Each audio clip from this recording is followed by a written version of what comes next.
You can take your seats.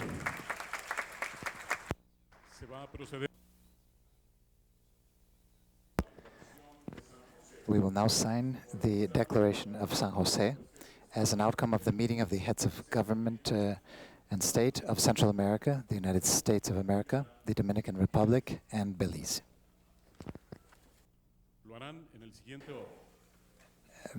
The document will be signed in the following order. Please take your seats.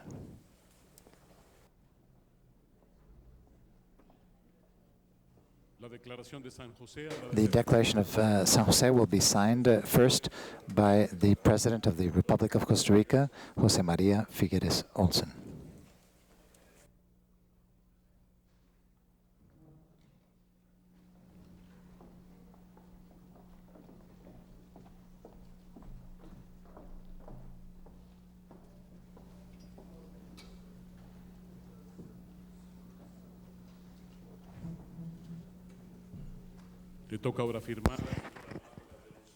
President Armando Calderón Sol, President of the Republic of El Salvador, will now sign.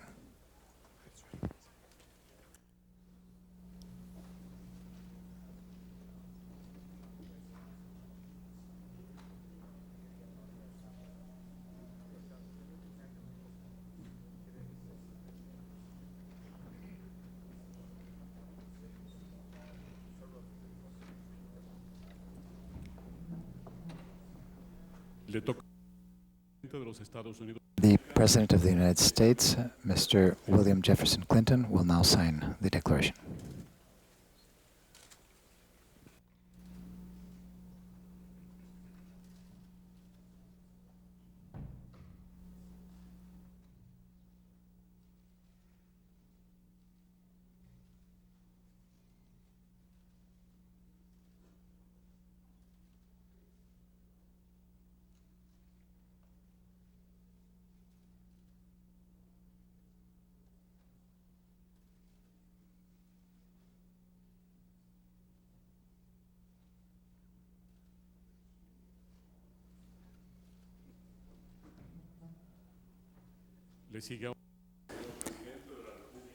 The President of the Republic of Guatemala, Álvaro Arzú Irigoyen, will now sign the document.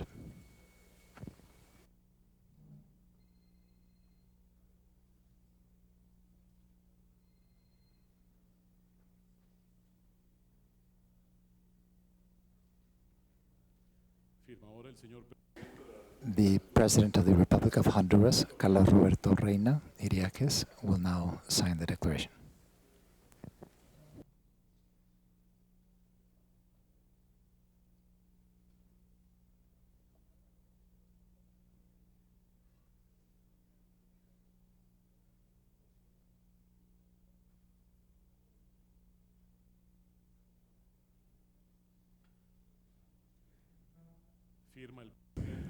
The President of the Republic of Nicaragua, Arnoldo Alemán Lacayo, will now sign the document.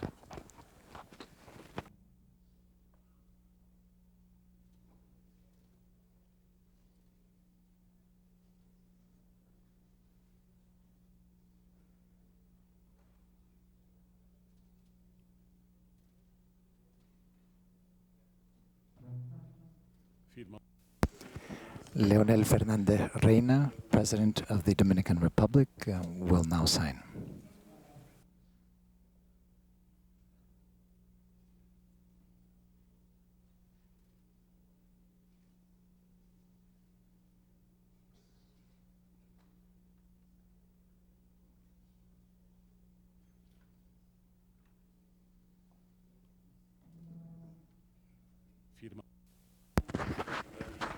Finally, the Prime Minister of Belize, Manuel Esquivel, will sign the San Jose Declaration.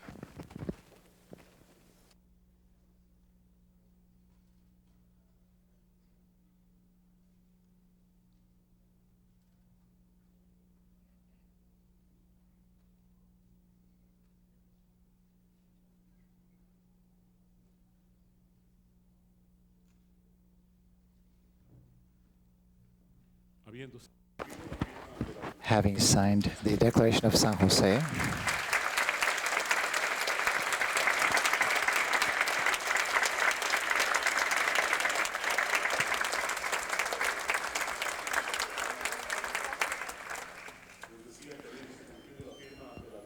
having signed the Declaration of San Jose in its Spanish and English language versions by the presidents who have met here, we will now open the press conference.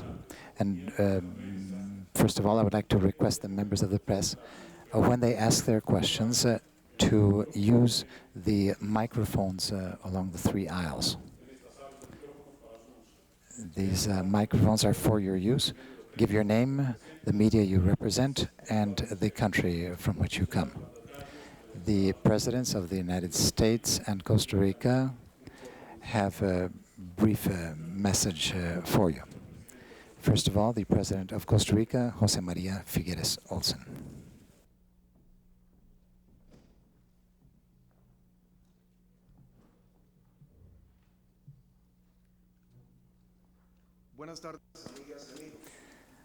Good afternoon, friends.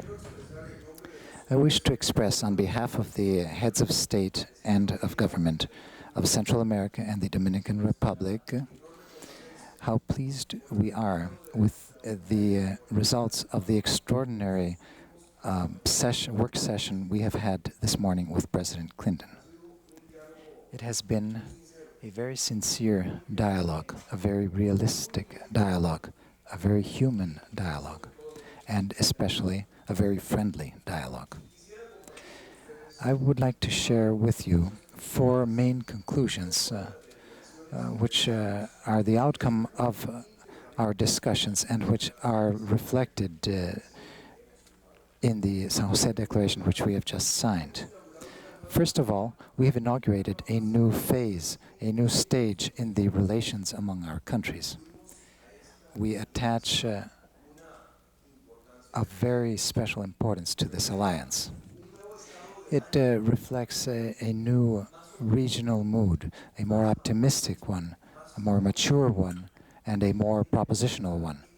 And it also shows or demonstrates the existence of a shared agenda, the fundamental objective of which is the well-being of our peoples through the consolidation of economies which are more and more open and integrated, and we have ratified this will. Secondly, we wish to emphasize the brotherly spirit, the friendship and the understanding which have prevailed in our discussion of topics which we knew were sensitive and complex. We have made a special effort to reach agreements, to compromise, and to understand the realities which our governments face. Beyond those realities, we have found a will to work together, and we have opened areas for this dialogue to continue and for our collective action. Third, we underlined the importance of having maintained as a constant concern of this meeting the social issues, the importance of which for Latin America and for our region is more vital today than ever before. We share a special concern with the more needy, a concern which reflects solidarity, not charity, as a means to generate opportunities for productive employment and to ensure the dignified life which our peoples demand. I especially wish to recognize the contribution of women to the building of economic democracy and how urgent it is to guarantee non-discriminatory treatment for them in the workplaces, in political life, and in social relations generally. All this should have a significant impact in the improvement of the quality of life of the coming generations. Finally, we wish to stress the significant role which environmental issues continue to have on our agenda. We have deepened and expanded the scope of the Joint Declaration of Central America and the United States, CONCAUSA, and in doing so, we have helped our region move even further forward as one of those regions which are noted throughout the world for their commitment to the rational use and intelligent use of our natural resources. In this regard, we can state that the decisions we have adopted in this field in this declaration can be characterized as revolutionary at a hemispherical level. An essential element to attain institutional strengthening and to ensure good governance of our countries has to do with the possibility of expanding our markets and stimulating investments which generate employment and improve the quality of life. I believe that with respect to both topics, free trade and investment, we have moved forward in an impressive manner in attaining a better understanding and in accepting that reciprocity should be a new byword in the establishment of all our discussions in this field. Damas y caballeros. Prime Minister of Belize and the Dominican Republic would like to make a special mention to the democratic circumstance that prevails in all the region. We are committed to strengthen and perfection it. We are aware that at the threshold of the 21st century, it is not enough to guarantee access to free, fair, and transparent elections for our citizens. Threatened by formidable enemies such as narco-trafficking and organized crime, it is indispensable to fortify democratic institutions and to ensure ways in which civil society can participate more effectively in the decision-making process. Nonetheless, it is through the development of dynamic economies and more equitable social structures that we will be able to fully grasp the benefits of democratic governance. To this regard, we are convinced that one indispensable element to ensure such democratic governance has to do with the possibility to expand our markets and with it stimulate investments that generate employment and improve the quality of life of our populations. Both issues, trade and investment, were positively reinforced during our meeting with President Clinton, and we would like to emphasize our satisfaction as the new criterias that will guide our next steps towards the construction of free trade zones in the Americas. In closing, let me emphasize the warmth of this meeting. You, President Clinton, with your insight and your thoughtfulness, have come to Central America and with our friends from the Dominican Republic have given a new dimension to our relations.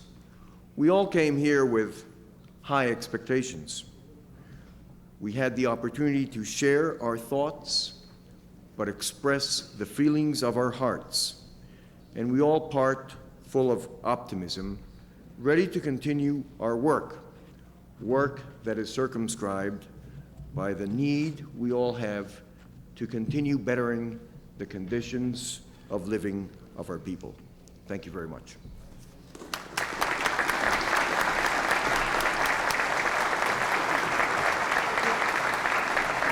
Ahora, de igual manera, President William Clinton will now speak. President Figueres has given an excellent statement.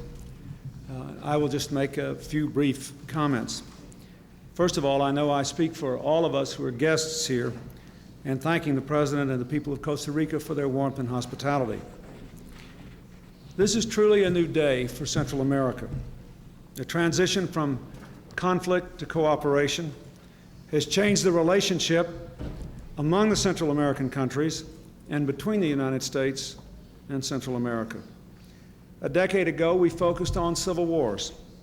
Now together, we are fighting against poverty and fighting for prosperity, stronger democracy, and the sustainable development of our precious resources. It is this new reality, this new agenda that we share, which brings us here to San Jose for the first summit meeting between the leaders of the United States, Central America, and the Dominican Republic in 30 years. The people of Central America have chosen peace and democracy. We must help them to prove that they made the right choice, that democracy delivers. Today, we agreed to an intensified ongoing dialogue between the United States, Central America, and the Dominican Republic to work together on issues that will make a real difference to the lives of all of our people, with a high-level follow-on structure to make sure that our commitments are realized. Together, we looked at ways to strengthen our democracies and to combat the drugs, crime, and corruption that threaten to undermine them. I'm encouraged by the growing cooperation among Central American law enforcement authorities, including the creation of a joint center for police studies in El Salvador. To advance it further, the United States plans to establish an international law enforcement academy in Latin America by the end of this year, modeled on our successful academy in Budapest. We also agreed to modernize extradition treaties and to apply them vigorously. Those who commit a crime in one nation in our region should know that they will have no place to run and hide elsewhere in the region. We took important steps to broaden the benefits of open and competitive trade. Our trade with Central America exceeded $20 billion last year. That is 120% increase since 1990. This dramatic increase is the direct result of the progress the nations of this region have made toward improving their economies and opening their markets. To identify concrete actions we can take to expand commerce even more, and to explore ways to move toward our common goal of a free trade area of the Americas by 2005, we created a ministerial-level Trade and Investment Council. The Open Skies agreements we signed today, the first in our hemisphere, are a powerful example of how we can move forward together. They will allow our air carriers greater freedom to increase passenger and cargo services, to lower prices for travelers and shippers, and literally to bring the Americas closer together. Today, we also agreed that our labor ministers will meet later this year to exchange ideas on promoting respect for worker rights and improving working conditions. And we discussed the issue of immigration. I'm proud that the United States has a tradition of generous legal immigration. Last year, over 900,000 people legally immigrated to the United States. I will do what I can to preserve it, because I believe America's diversity is one of our greatest strengths as we move into a new century in an increasingly global society. But to maintain that tradition and to do what is right by people who immigrate to the United States legally, it is also necessary that we be more effective in stopping illegal immigration. Our new immigration law is designed to accomplish that objective. I appreciate the decision by several Central American nations to criminalize the terrible practice of alien smuggling, which is also a scourge to all of us. I do want you to know that in enforcing our laws, I am determined to balance the need for firm controls against illegal immigration with common sense and compassion. Our country has greatly benefited from the talents and the energies of Central Americans who came to our shores because they were fleeing civil war. Today, the remarkable progress in that region means that many can return home. But we want that to occur in a manner which avoids destabilizing the nations and the economies of Central America, or creating enormous hardships for children and families. There will be no mass deportations and no targeting of Central Americans under this law. I'm working with Congress to implement the new law so that it does not produce these unintended results. Finally, we explored ideas to make a good education the birthright of every child in this region. We agreed that education should be a centerpiece of next year's Summit of the Americas in Santiago, for which today's summit is an important building block. This has been a full and a productive session. Again, let me thank my colleagues for the passion and the depth of commitment they bring to this enterprise, and to our shared vision for a new partnership between the United States and Central America on the brink of a new century. Thank you very much.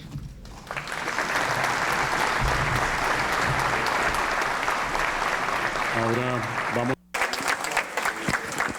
will now open the press conference. Podrán ser dirigidas Questions can be addressed to any of the presidents who have participated in this meeting. Dixie?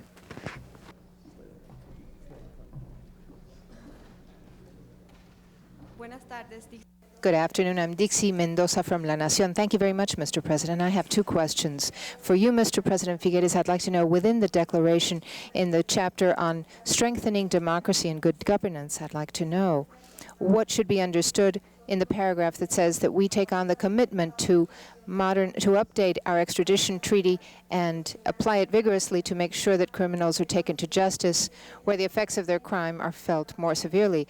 If we are dealing here with a paragraph that is somehow suggesting for the future any possibility of extraditing our citizens. La otra pregunta para el presidente Clinton es that the Central American countries should meet in order to be considered by your country to be part of the free trade agreement, and if so, if we are after the Chile, the next one, Central America. I was listening to this and they started talking in Spanish, so I didn't. Okay, so again, I'm sorry. here again. My question is. It's been a long day.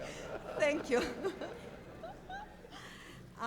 What do you think the condition that Central American countries should meet in order to be considered by your country to be part of the free trade agreement?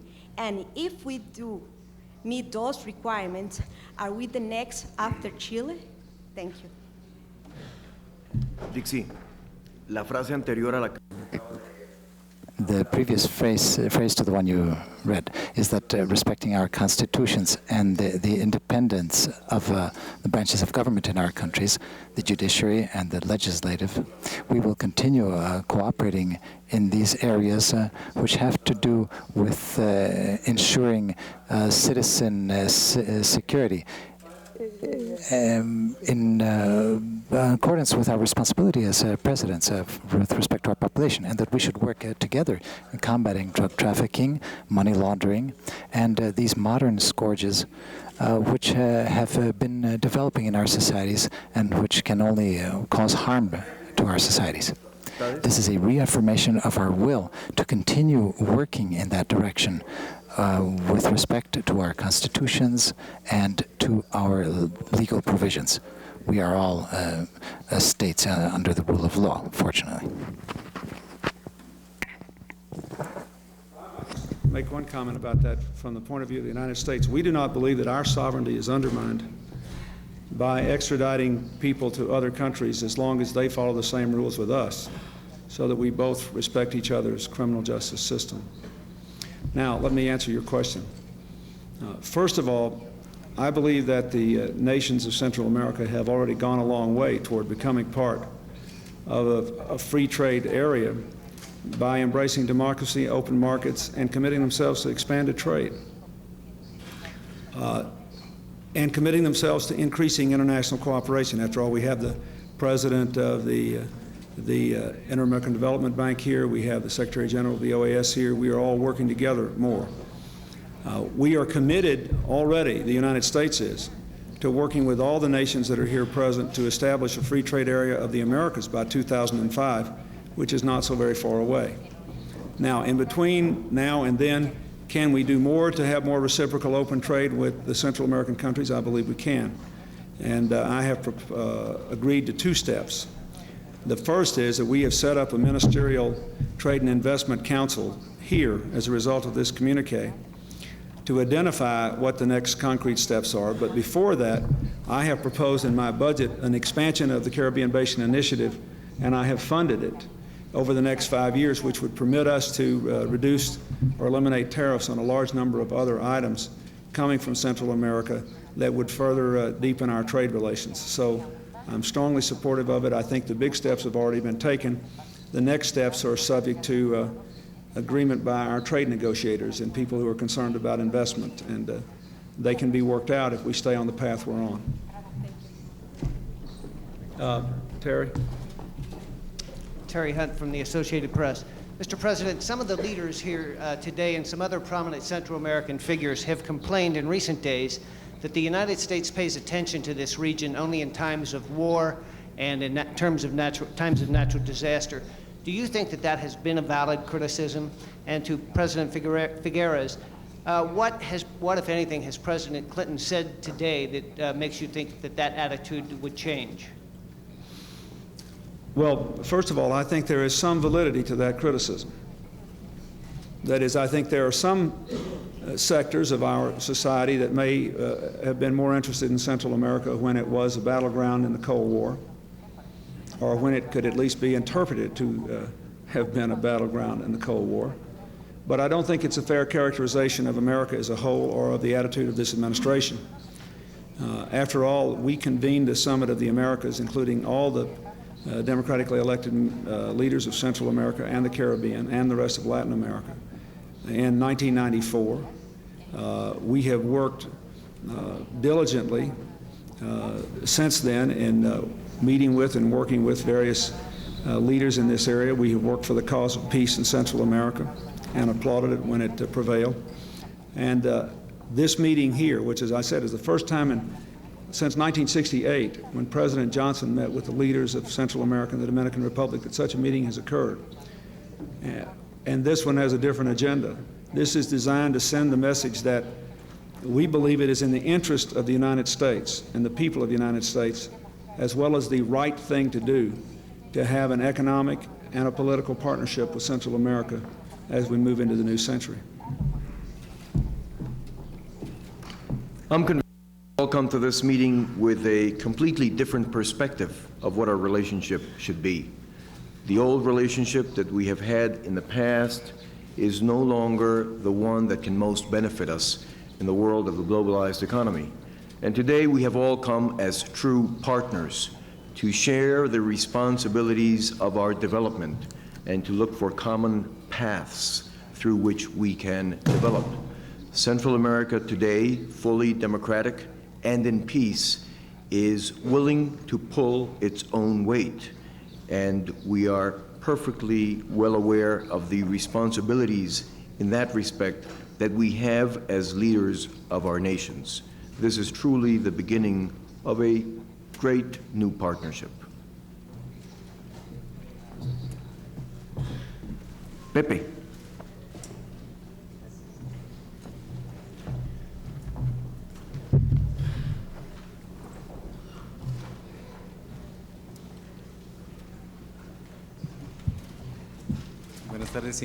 Good afternoon, Presidents. Jose Gurria from Reuters. Could the United States help the people of Central America for meetings such as this not be considered as social events with rather rhetorical results that have nothing to do with reality? Well, I think there are a lot of specific ways we can work with Central America apart from trade. And I mentioned one in my remarks. We intend to establish a law enforcement academy in Latin America that will serve the people of Central America in helping them to develop professional police forces that are effective and respect human rights and effective judicial systems. We did this in Central Europe with one in Budapest, and we have worked with a lot of former communist countries in the area of law enforcement cooperation in a way that has been extraordinarily well received there, and I believe will be here.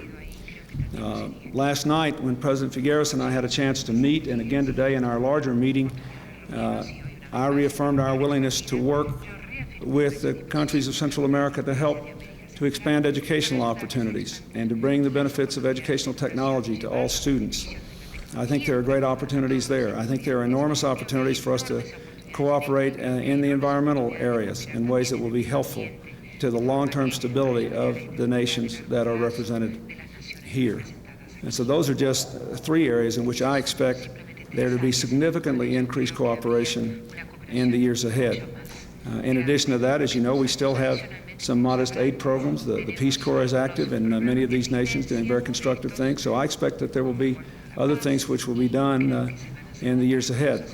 Keep in mind, the United States has finally voted for the first time since 1969, at least we have an agreement with the leaders of Congress, to balance our budget.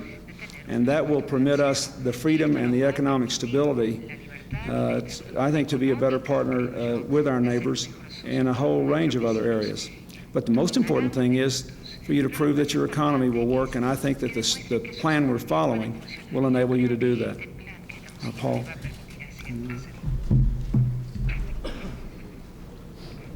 Paul Baskin from United Press International. Mr. President, the Central American leaders before this meeting were saying that the new U.S. immigration laws are causing them major economic and political headaches. A State Department official is quoted today as saying that given the situation in Congress, all you would have been able to offer them today was, quote, words and promises and hot air. Did that turn out to be true? And what do you realistically expect to get from Congress on immigration between now and the date of September 30th set out in the statement today? And for President Figueres, if you could, are the Central American leaders overreacting to the situation? Well, first of all, let's describe what the situation is. There are a lot of immigrants living in the United States from the countries that are represented here today who came to the United States primarily because of upheaval caused in their countries during wars. Some of those immigrants are there legally, but not as legal immigrants. That is, there is a separate category of our immigration law which says if you're in effect fleeing political disruption in your own country, you can stay in our country, but you don't become a legal immigrant with the right to apply for citizenship after 5 years. But many of them have been there quite a long while. Some of them are not legal under that status, but they've been there quite a long while, and they did come because of the political upheavals. There are two real problems with just shipping all of them up and sending them home, aside from the practical problems of whether it could be done or not. One is that a lot of them have been in the United States so long that they have families there, they have children in school, they have lives that are intertwined with their communities, and it would be significantly disruptive and unfair to the families and the children. The other is that a lot of such a dislocation would rob a lot of these countries of cash remittances that a lot of these folks are sending back home to their families, which take the place of a lot of foreign aid or domestic economic activity and keeping the country going. And also that level of influx would destabilize them. So I think it's fair to say that everyone who studied this understands that the Central American countries, a number of them are in a rather special category when it comes to dealing with the immigration laws. The immigration law that we passed was designed to help us to stop illegal immigration at the border, in the workplace, and in the court system, and it will achieve that. But we have to implement it in a way that is humane and recognizes the special problems created here. So what I have said is that, number one, for the immigrants that are there legally but not as legal immigrants, that is, they're in the category of people fleeing political problems at home, the law says that I can only exempt 4,000 people from being sent back to their countries. I will not trigger that law until September, the end of September, during which time I will work with Congress to try to figure out how to implement it. As to people who are generally not in America legally, there will be no mass deportations and no targeting of any citizens from any country. They will have to be dealt with on a case-by-case basis.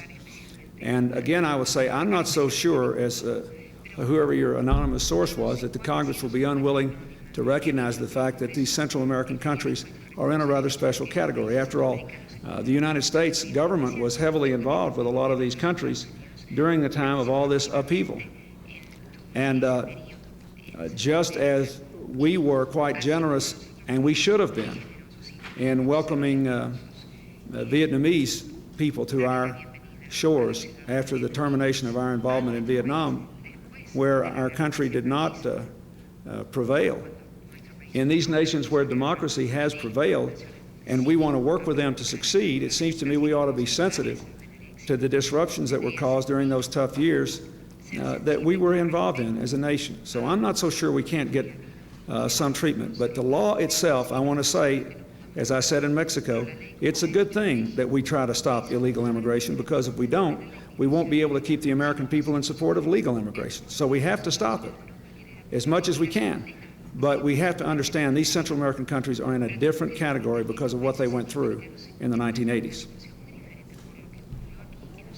You want to answer whatever you I feel that we have advanced a lot on this subject, which is certainly important to the Central American nations for many of the reasons that President Clinton has just mentioned. But on this issue of immigration, your question was, has there been an overreaction in Central America? I don't believe that there has been an overreaction, and I believe that we have achieved substantial progress. If I may on that, I would like to call perhaps on President Armando Calderón Sol, because he is really the one that, in terms of Central America, with President Arnoldo Alemán, led the conversation.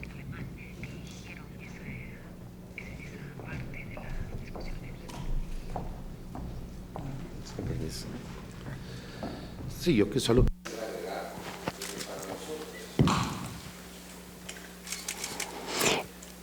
Yes, I would just like to add that for us, this new relationship that we have begun between Central America and the United States as of the time of President Clinton's visit is profoundly significant. It represents a recognition by the United States, a recognition of the contribution that our people make to their economy, a recognition of the human drama that our people are experiencing in the United States because of what happened here, because this was the theater of operations of the Cold War here in Central America.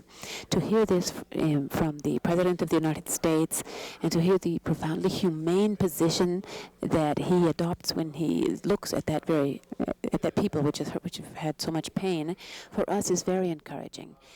And he has stated very clearly that there will not be mass deportations, that they will seek to work more flexibly with the new immigration law, that there is time from now to September for a joint initiative with the Congress and to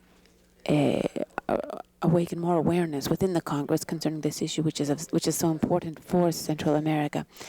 Today is a very important day, a day of great hope for all Central Americans who, because of some of the tragic conditions of violence, had to leave to seek new shores, to find refuge in the United States. Una última pregunta. One last question, Laura Martinez.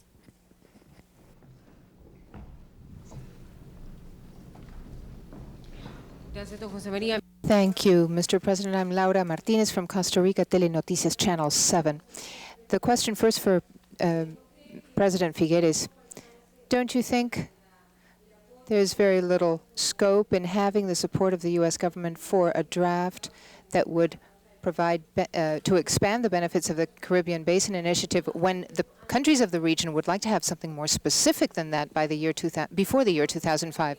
And President Clinton, don't you think that mere support of goodwill for a draft is actually a very small guarantee for the Central American countries when there is a Congress which is actually against anything that has to do with free trade or unions or even the Democrats themselves? With respect to trade, I feel that we have made major progress. These countries have benefited from the Caribbean Basin Initiative for a number of years now, and this program is the basis on which we have been able to expand our exports from the entire region into traditional markets and also into new markets. The program that the executive branch of the United States is submitting to the Congress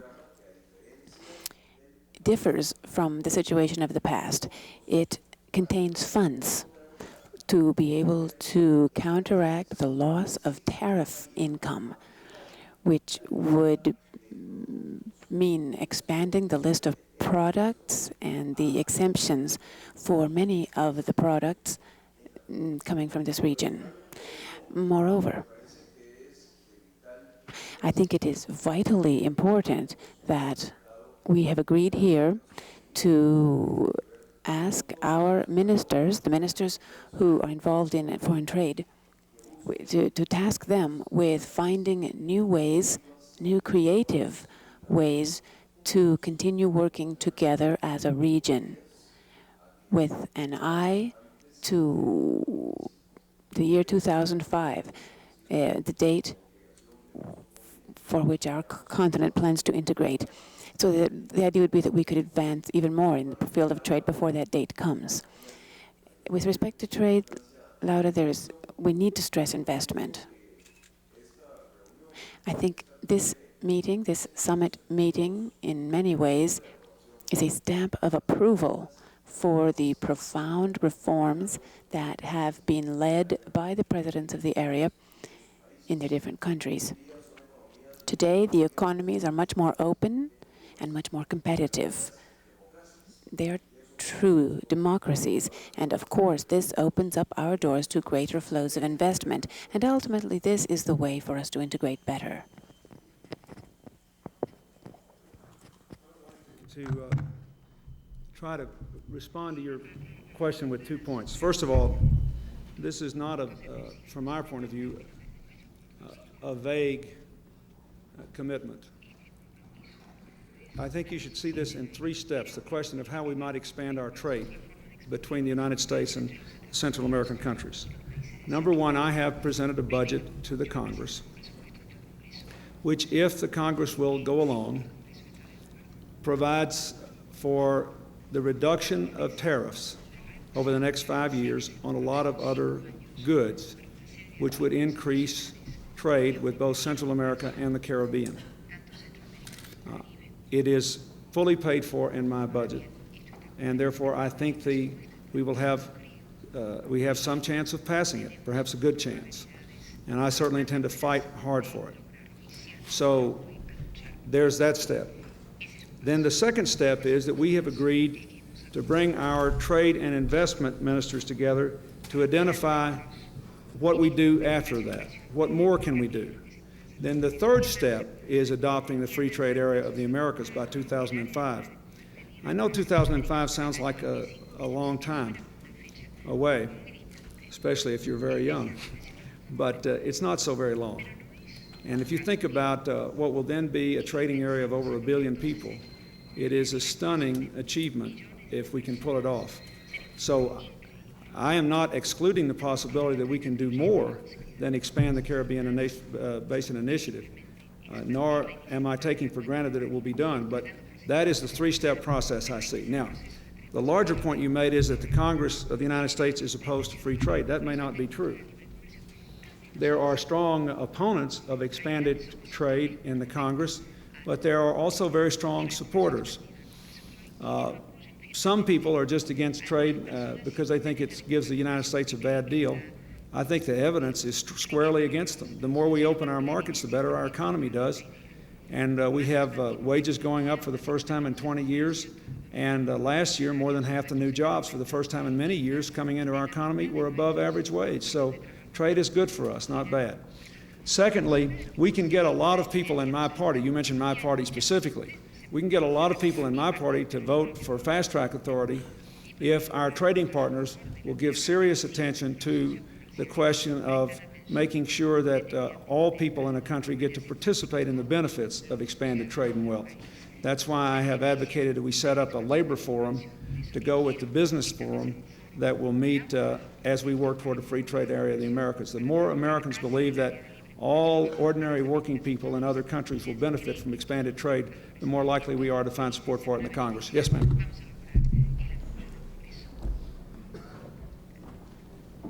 Thank you, Mr. President. I'm Marlene Fernandez from CNN Spanish. I have a question for you and one question for the presidents of Central America. Originally, Central America was looking for NAFTA parity, and then later they changed, saying that they prefer to have a free trade agreement. Given the sentiments in Congress, what do you personally believe is the best venue, the most effective to get that free trade agreement? And also, when do you expect to have a fast-track authority with Congress? And also for the presidents of Central America, tenía entendido, señor presidente Figueres o cualquiera de los otros presidentes, que ustedes iban a pedir President Figueres or any of the other presidents that you were going to seek an amnesty with regard to immigration. I don't know if you asked for that amnesty of President Clinton, and if so, what was his response? Your question quite succinctly. I think the best course is for me first to try to pass my budget, which contains an expansion of the Caribbean Basin Initiative, and second, to try to pass fast-track authority in the Congress. this year, which I fully intend to do my best to do. We're going to work very hard on that.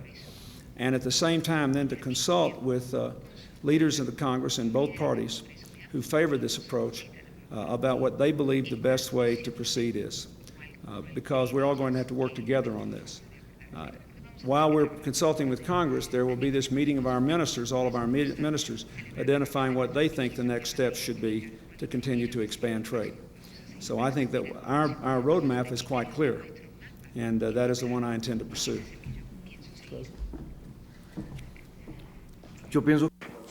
With respect to the question of immigration, it has already been covered by Armando Calderón Sol, but I would like to go back to your question with respect to whether that first Central America wanted a parity, and then later on began to look for other ways to acquire more investment, and what is the view, how do we think is the best? Don Álvaro Arzú discussed this issue extensively this morning in the forum, and I would like to invite him to answer your question.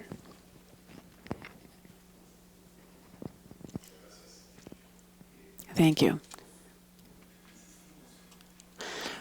What we have stressed and tried to demonstrate is that the region of Central America is prepared, is ready. It's no longer time for us to be reaching out our hands to ask for support, although we are grateful for the support we have received. But instead, we have a desire for a more long-standing, a more permanent relationship of partnership. And more than that, we want a free trade agreement. This is our aspiration.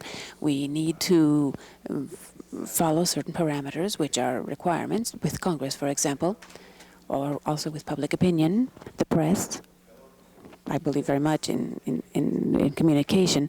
But what we mostly want to tell the American Union is that we are ready. In Central America, we are ready to compete.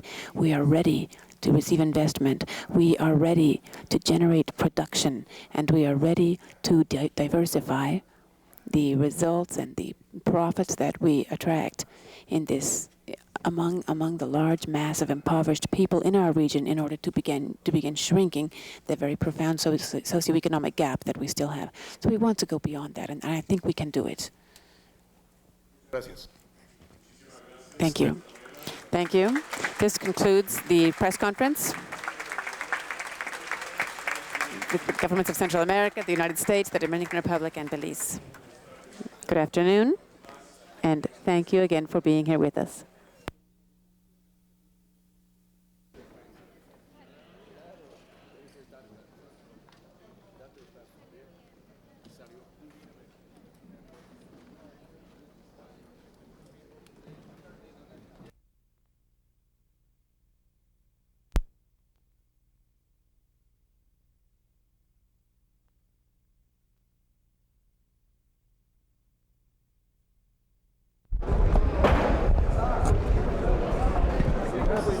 Secret Service said, no.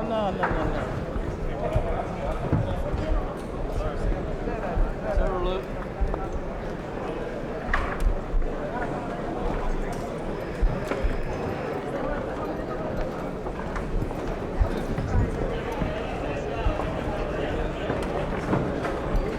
Hey, kill the shotgun right now.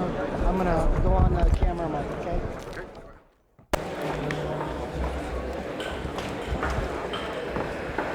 ¿Quién habla? Mariano, tengo problemas.